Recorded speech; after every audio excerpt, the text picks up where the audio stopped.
Assalamualaikum warahmatullahi wabarakatuh. Nak rebut pahala berganda pada bulan Zulqaidah? Bulan Zulqaidah dah pun masuk.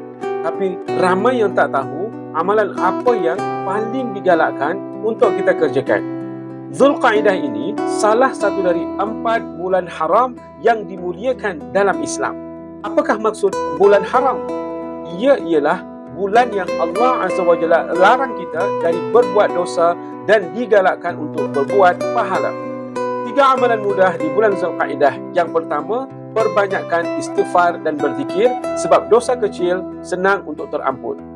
Yang kedua, puasa sunat Isnin dan Khamis. Allah gandakan pahala di bulan yang mulia.